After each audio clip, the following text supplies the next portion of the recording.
Massachusetts has spent years pushing more and more homeowners to electric heat because the state says it is cleaner. But this year, in the midst of one of our coldest winters in 2 decades, it was being powered by dirty energy. All those heat pumps on the New England electric grid forced regulators to take some shocking steps to keep the power flowing. As the snow piled up on January 25th, a quiet switch was happening across New England's electric grid. Many power plants that could began burning oil. And instead of natural gas, for 6 days, oil became the region's top source of electricity. A dirty fuel powering all those electric heat pumps, which are supposed to be cleaner. We saw oil account for 28% of the energy that was provided. Mary Kate Colapietro is a spokesperson for the region's electric grid operator, ISO New England.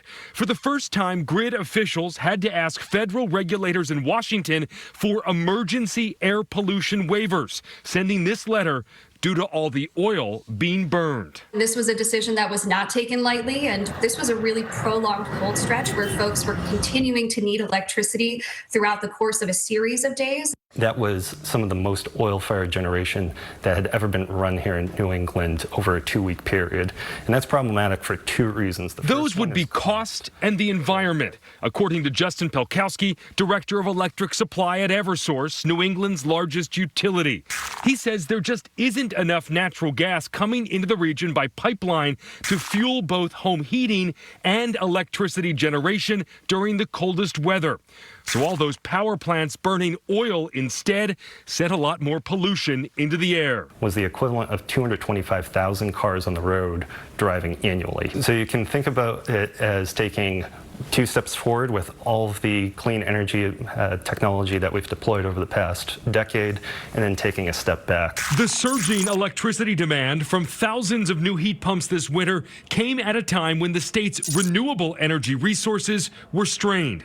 ISO New England's records show solar panels, which were covered in snow after the January storm, dropped to as little as 0.1% of the region's electricity needs. And despite a brand new transmission line from Quebec, which went active January 16th, just days before the cold snap, hydropower production fell during the coldest stretch this winter, producing as little as 4%. Wind energy was more consistent, but it also saw production swings and is still in the single digits. The increased demand this winter could mean higher bills next winter. Coming out of the winter cold snap, we saw prices in the futures market for next winter go up about 10%. It was an example of the system working exactly as it should have. That's a response you might not expect from clean energy advocate Joe LaRusso. He's manager of the Clean Grid program at the Acadia Center, pushing for greener electricity across New England. We're in a transitional phase, and we're not going to be able to snap our fingers and make oil go away. We have to put it in context. So last year, in 2025, oil generation accounted for 1% of all of the electricity that was generated here in the region. Are we ready for all those homeowners to be on electric heat if we get a very cold winter? I would say yes. While winter electricity used from heat pumps will eventually overtake summer demand sometime in the next decade, LaRusso says there is still room to grow. Winter peak record was set here in the region back in 2002. We still haven't met that record. It's almost a quarter century ago now that we set that record. So this shows there's really just no easy or cheap fix to New England's energy problems. The utilities say more natural gas by pipeline would lower prices, but clean energy advocates say the quickest way to bring down costs is to bring more renewable energy onto the grid, especially offshore wind and solar paired with batteries.